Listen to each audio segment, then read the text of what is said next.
So the first reading, you want both of them at the same time? Yeah. It's from Ecclesiastes, book 1, verses 1 to 11. The words of the teacher, in the church Bibles, that is page 670.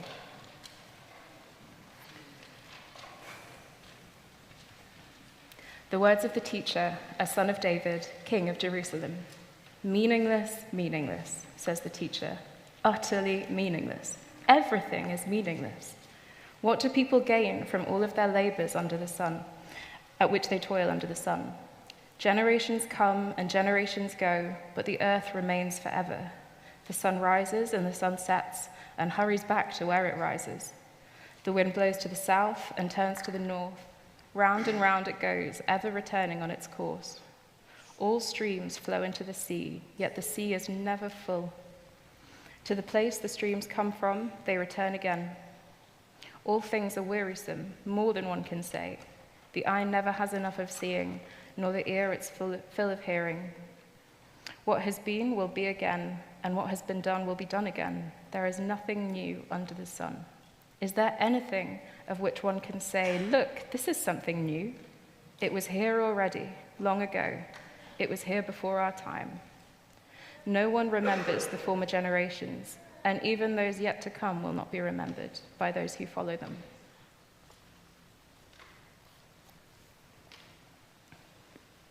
And then we're also reading John book 10, verses 7 to 11, which is page 1076 in the church Bibles.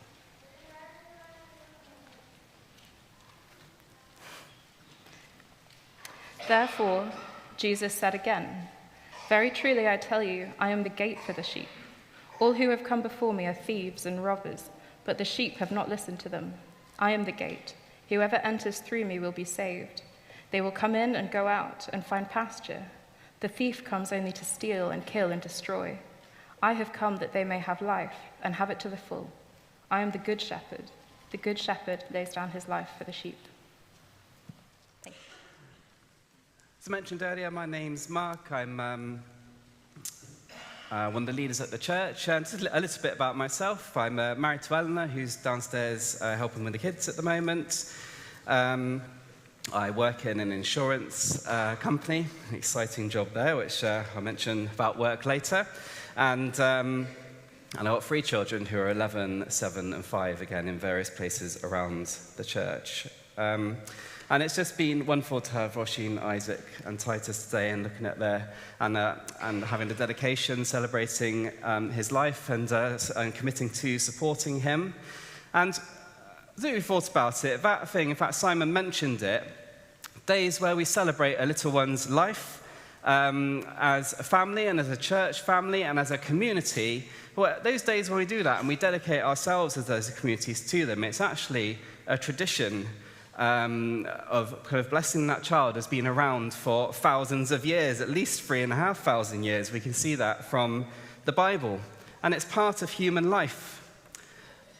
And having Roisin come up and talk about her search for truth and her search for finding Jesus as part of her faith and the meaning of life, kind of pondering those things, I think, is also part of human life. People have been doing it for thousands of years, wondering, why am I here? What can I expect from life? Well, as a church, we are encouraging that at the moment. You've heard the events mentioned that already. And we're kind of titling all of these things as saying, ever feel like something's missing? It's on the kind of leaflets in front of you, and we've got other things around that as well. And today is the first of a few events where people are telling their stories about what they found that is missing in life and how they found it in Jesus. Now, we're going to have a look at a book called Ecclesiastes, written at least sort of 2,000 or 3,000 years ago. But despite its age, it's such a relevant book. It's Roisin's favourite book, so no pressure on me having a look at that.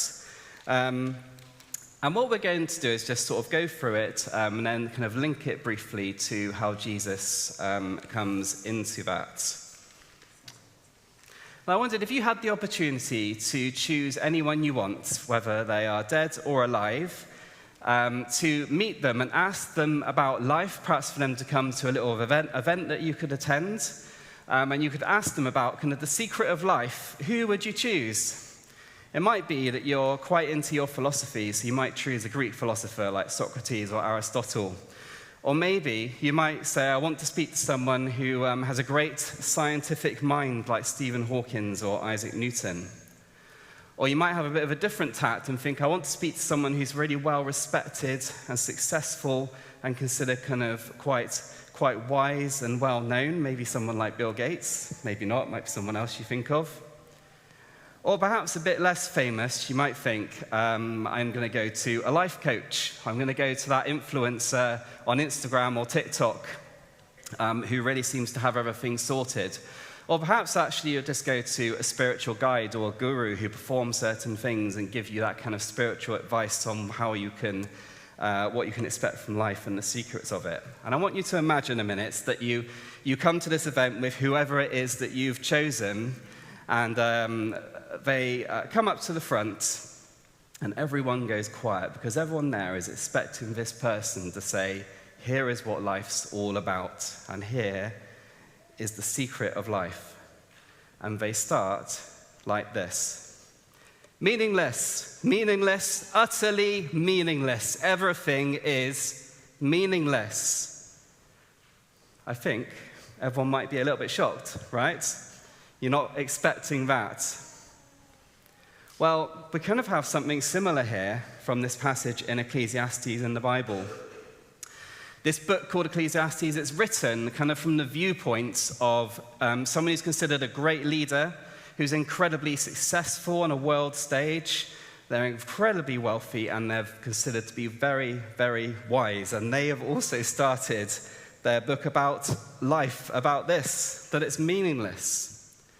And I'm just going to kind of go through that, and I'll also summarize some other parts of the book to help us. But brace yourself. It's not going to be easy. Good thing about the Bible is it encourages questions. Roshi mentioned that. It encourages hard questions, and it considers them. And we don't shy away from that, and we don't do that as a church either. But it is going to be hard. It's going to expose some quite hard truths about life. So let's do that. But it does lead us to Jesus. So if you're feeling, I came here this morning and this is actually pretty brutal, well, we're going to end up looking at Jesus, who does give us full life. So hold on in there, on there. So firstly, as we look at this, we're going to go through a number of things briefly. The teacher here, I'm going to call him the teacher, he says, life is hard work. So in verse 3, he says, what do people gain from all their labors at which they toil under the sun? Now, if you had a dream job, what would it be? If you could have something you think, I'm going to be really fulfilled by getting this job, it's everything I ever wanted, what would it be? Now, I had a bit of a think about this, and I decided I really like sitting down with people and eating and drinking and playing board games, and I really quite like cats as well. So if I could do something, I would build a business that was a board game cat cafe. In fact, some of them exist, and I think I would also be very amused by people having their games spoiled mid-games by cats jumping on their games all the time, which I think would be great. But perhaps actually it would be something a bit more serious. Like you think, I want to do a job that really makes a difference. Because the reality is with work, isn't it, that a job can look quite exciting, and if you're young or at school and you get given advice about the jobs you could do, you're often encouraged to think about what you could really do and what difference you could make. But the reality is when you get older, it often doesn't quite look like that. That even jobs that can look quite exciting can actually simply be quite boring. I work in insurance, I know all about that. But not just that.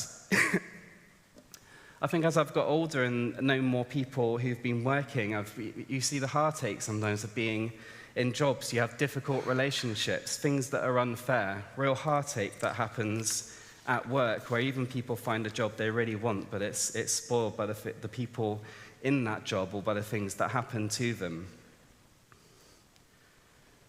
And the teacher says here in verse 3 that our labors and our hard works, even if it all goes to plan as you want, don't actually really gain us anything. He says elsewhere in Ecclesiastes that imagine you do get your most fulfilling job and you get all the achievements and success that you want, Maybe you decide to build up a business in kind of building or plumbing or hairdressing or beauty, and you build it up from the ground, and then you strive for many years to make it the successful business you want to, but you come to the point of retirement, you hand it over, and that person makes a real mess of it, or they just take it in a direction you totally disagree with. That can happen, can't it? And there are some people actually who love work, and they would like to work their whole lives. I know someone like that. And they actually don't really want to retire, but they're forced to because of their health. Overall, hard work is hard, and it can be particularly unfulfilling or heartbreaking. So can we really find what we're looking for in life from our work? I think we find there's something missing there, even in the work that we want to in life, if we're able to do that. And the next thing the teacher looks at is saying that life is circular.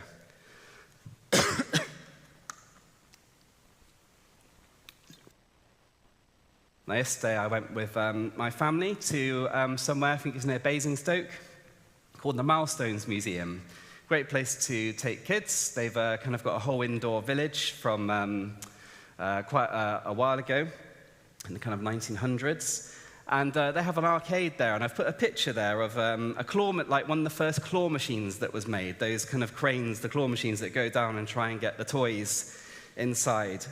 And as I was preparing this and considering the kind of what it talks about life being circular, and it would talk about the kind of cycles of life, it made me think, when was this made? Because I really don't like these machines. I don't know about you, but if you have children, you go in an arcade or you go in a service station, there's a claw machine there with huge soft toys, and your children say, I must go on that because I'm going to win that soft toy, that Pikachu or Sonic or whatever it is.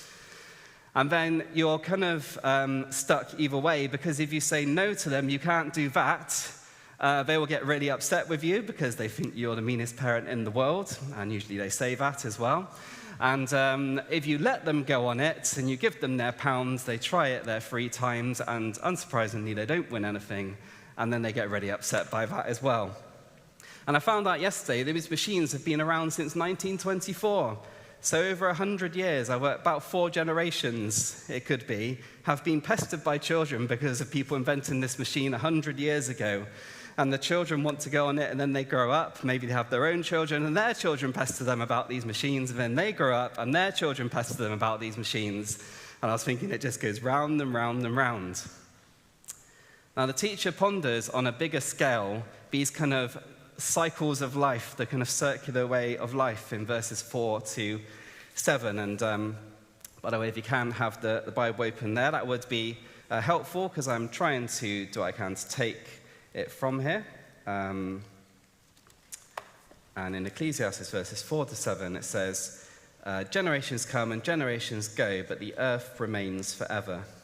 The sun rises and the sun sets and hurries back to where it rises. The wind blows to the south and turns to the north, and round it goes, ever resulting on its course. And all the streams flow into the sea, yet the sea is never full.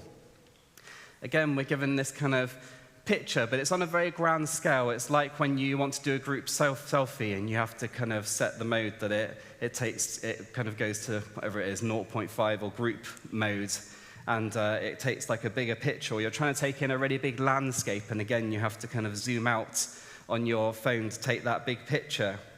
That's what he does here. He says, well, the wind and the air, it just keeps blowing round and round the earth. Sometimes it's faster, sometimes it's slower. The streams and the rivers keep flowing into the sea, and the sea never fills up. How does that work? But it just keeps going round and round and round. And the sun rises and the sun sets, and the world goes around the sun day after day, year after year. And on that zoomed out scale, our lives are kind of broadly follow this cycle as well. And in fact, generations come and generations go. And we have a circular life. Look at the circular nature of life. And linked to that is that life has nothing truly new in it. Last autumn, my phone decided to stop charging after I tried to make it go as long as possible. So I looked for a new phone.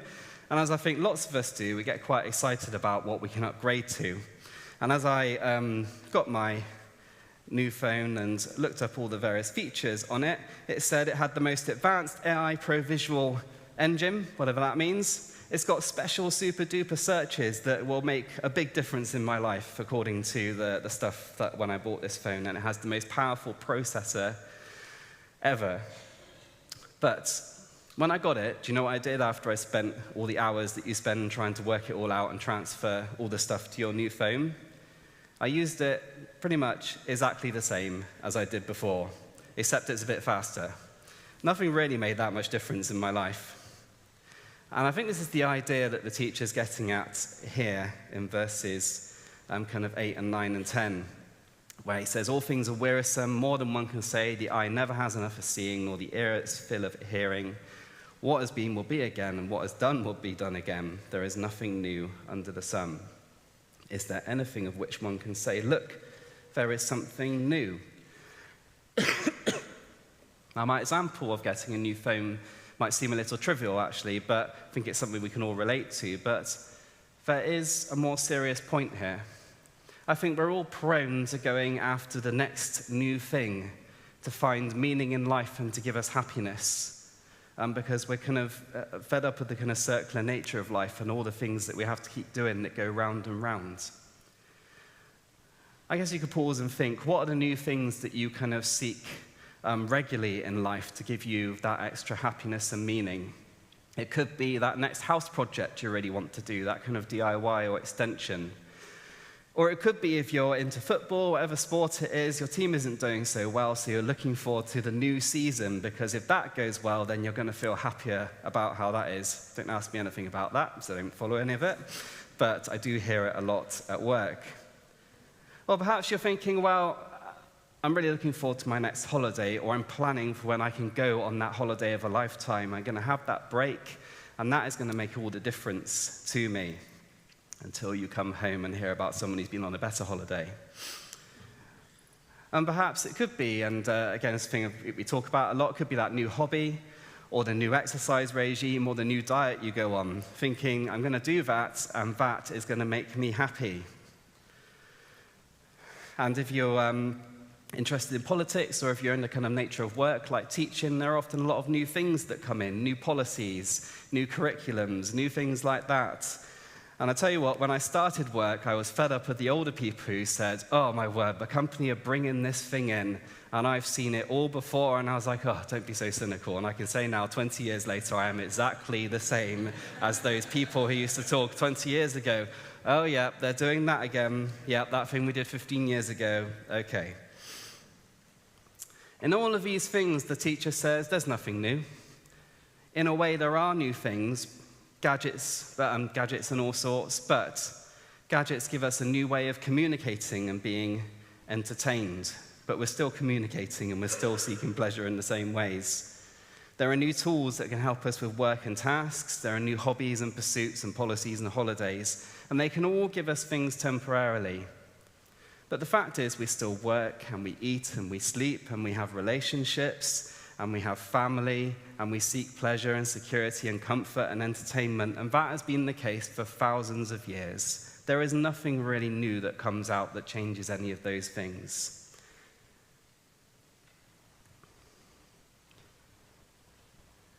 So we've looked at a few different things about the life being circular and life having nothing really true. And the last thing that, the last couple of things that the teacher comes to is that life is short. Now, as I was away last week in Torquay, you probably can't read this too well. In fact, I need to read it, so hopefully I can see it from here. We were walking along by a kind of grand building with lovely gardens, and it had this bench there, and it said, sit and enjoy this special place just as Vic and Dorothy Smith did many times. And I thought, I wonder who... Forgotten their name already, Vic and Dorothy Smith are. So I tried to search for them online, and sadly I couldn't find anything. And I'm sure these couple are well loved by their family. I'm assuming they've passed on, and I'm sure they did enjoy sitting on the bench, and I bet their family go and visit this bench and sit on it, and that is great. It's a wonderful thing. But in a few generations, it's likely that no one will truly remember them in this world, and certainly even now, if you're not in that family. you don't know who they are. You might be thinking, well, that's a bit brutal, isn't it? But it is true. I don't expect to be remembered by anyone really in a few generations. The teacher hits us kind of quite hard with these truths, and he finishes it off in verse 11 by saying, no one really remembers the former generations, and even those yet to come, they will not be remembered by those who follow them. And he picks up on this fact that actually in the end we all die. No matter how fulfilling the life we live, no matter all the success and achievements, or maybe the family and relationships that we enjoy, it all comes to an end. We find this hard, don't we? There's something inbuilt in us that wants to live longer. There's billions of pounds spent in the medical industry and other industries on helping people live longer and finding ways to freeze people and all sorts that we see about in the news. And the teacher picks up on this a bit later. You don't have to turn to it. In chapter 3, the teacher says God has set eternity in the human heart. That's why we want that. We want to live longer because God has put eternity in our hearts. But where do we find that? Don't worry, it's not long until we get there. I just want to pick up on one final thing before we come to how we can find life in Jesus. Because I think the last thing, just to kind of sum all of these things up, is that I think the teacher is saying, and it's especially as expanded in the book of Ecclesiastes overall, that life is not all bad, but there's still something missing. The picture of life explored by the teacher is not all terrible as you read through the book. He recognizes God, who is a loving, perfect creator that has given us good things to enjoy. And the teacher does talk about finding happiness and laughter and eating and drinking with people around him. He tells us of great building projects he did, building gardens and parks with all the wealth that he's amassed. He talks of the pleasure he's found in the different things that he's done, although he says, especially about money, he says no matter how much money you have, you still want more, but he admits that there is pleasure in these kind of gifts from God. And he talks about how wise he is as well. People visited him from all over to see him and listen to his teachings and his wisdom. Yet throughout the book, it still paints kind of a bleak picture. He keeps coming back to how life can be good. It's not all terrible, but there's still something missing. It's like there's a curse on us that means we can't truly live life to the full. Well, why is that? I'm just going to come to the very end of Ecclesiastes, and one thing I'd really recommend if you're intrigued by what I'm saying and saying there's not enough time to get into this is to have a look through the book yourself, by yourself, or ask someone you know who's a Christian to read it through with you. And we're going to go to the end of Ecclesiastes, which is on page 679, chapter 12, the very last couple of verses, 13 and 14. But the teacher concludes, now all has been heard, here is the conclusion of the matter. Fear God and keep his commandments, for this is the duty of all mankind. For God will bring every deed into judgment, including every hidden thing, whether it's good or evil. So the teacher concludes, well, you know what? This is what we need to do. We just need to do the simple thing of keeping all of God's commandments. Now, the Bible sums up the two biggest commandments as this, and actually one was mentioned earlier in the prayer for Roisin and Isaac, which was lovely. It sums up the two biggest commandments as this: love God with all your heart, your mind, your strength, and your soul, and love others as yourself. I don't know about you, but I'm in a bit of trouble with that because I haven't done it, and I don't think any of us have done that.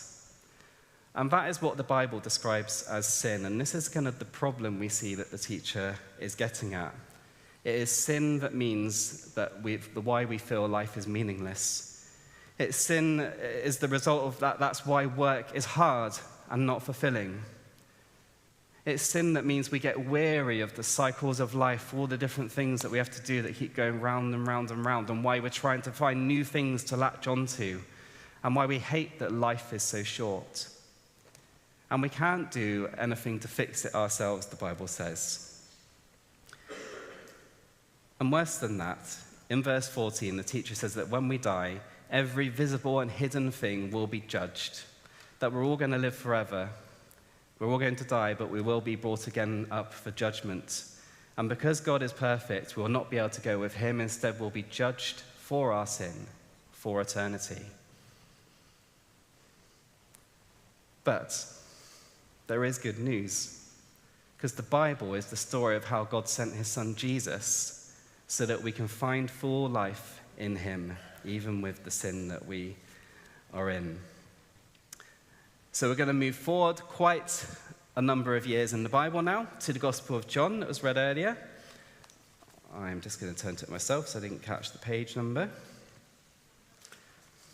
Thank you. Yep. So John chapter 10, 1076.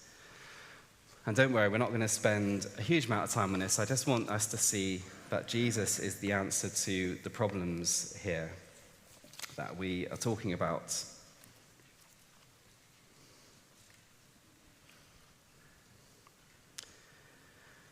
But first, before we go into this a bit more, I don't know who you think God is. You might be thinking so far he sounds quite mean, whoever he is. He's judging us for our sin, and I don't really feel that responsible for that. Or maybe you just think, well, God actually is a bit like electricity or a force like in Star Wars, something who just kind of is around. Or maybe you think he's just a far-off being with no personality, or like a man that you meet at the pearly gates when you get there and you have an argument with him to let you into heaven. Well, the Bible says that we see God, who God is, by looking at Jesus, which is why we're coming here now. And I just love the fact that Roisin was so intent on finding out about who Jesus was that she said, well, these 4 Gospels, Matthew, Mark, Luke, and John, I'm just going to read those back to back after someone told me to. That's great. We have some Gospels at the back. You don't have to read all 4 of them. You could pick whichever one looks the shortest if you like. They don't take too long to read, probably an hour or 2 at the most. But in the 4 Gospels, which are kind of like the biographies of Jesus, we see him healing diseases, curing paralysis in a moment. He has control over nature. He stops storms in an instant. He raises people from the dead. And when he teaches about how to live life, people stopped and they were amazed and they listened. And he treated people with incredible compassion that people really noticed. People were totally amazed by Jesus. And Jesus said he was God, and he did things that only God could do. So let's see, bearing that in mind, what Jesus says about life here. And again, we're just looking at John chapter 10, verse 7 to 11. And there it says, therefore Jesus said again, and he's talking to some people around him, very truly I tell you, I am the gate for the sheep. All who have come before me are thieves and robbers, but the sheep have not listened to them. I am the gate. Whoever enters through me will be saved. They will come in and go out and find pasture. The thief comes to steal and kill and destroy. I have come that they may have life and have it to the full. I am the good shepherd. The good shepherd lays down his life for the sheep. So here Jesus is speaking in a kind of language, kind of picture language that everyone can understand. It's the picture of a shepherd who has a flock of sheep. And in those days in particular, that was a very well-known thing. Shepherds were important in society. And the shepherds can get their sheep into the pasture that they had through a gate, and the shepherd would then protect the sheep. He'd pick the pastures for the best grass, he'd make sure they were fed and watered, and the sheep would all even know the shepherd's voice and follow him. And the shepherd here even goes as far as putting his life on the line to protect them if they get attacked, which would happen with wild animals. And Jesus says 2 things that I think are really important for us here to take notice of after all the news of what life is like and all that involves. Firstly, Jesus says he is the gate that we can go through to find full life. So as a reminder, the problem of sin that's kind of keeping us out in this kind of image here, out of the pasture to be with God, is the problem is sin is keeping us out. And the Bible says the consequence of sin is death. So Jesus, to solve this problem, willingly let himself be killed on the cross to take the consequences of sin for you and me. And that is what Jesus refers to in verse 11 when he says, the good shepherd lays down his life for the sheep. Because of that, we can come to Jesus and then we can be asked to be forgiven of our sin and to help to turn away from it.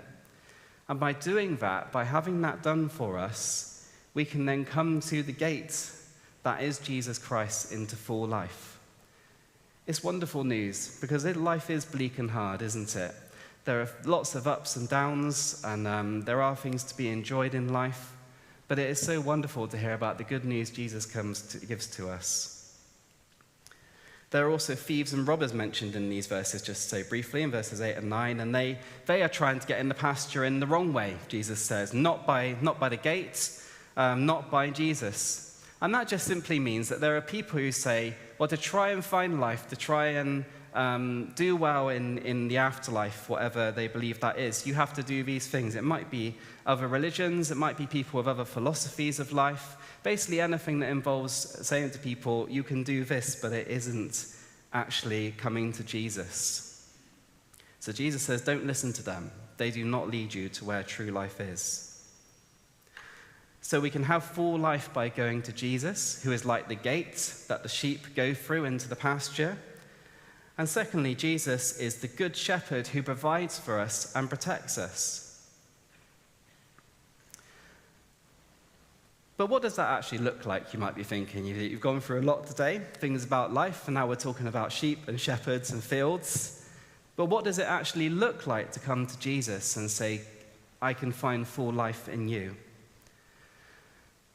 Well, life, when you come to Jesus, and it's great to hear Roisin talking about this as well, and her relationship with Jesus, life no longer feels meaningless. It can still be a struggle, but ultimately, we don't find it meaningless anymore because we found Jesus and we will know him for eternity, and we actually have a real relationship with Jesus, who is God. And although life is hard work, we know it has a purpose behind it because we can see God. We know God can see us at work, and it gives us a new perspective on that work. And although life does have many cycles, it is circular, and there is nothing new that we can really truly grasp and get happiness from, actually, when we come to Jesus, we know that this is not wearisome, because following Jesus means we can be happy and content with what we have. We can see them as good gifts, and we can thank God for them. And although our life here on earth is short, there is only a set number of years for us. The fact is, when we come to Jesus, we will live forever with him, and there is wonderful joy in that.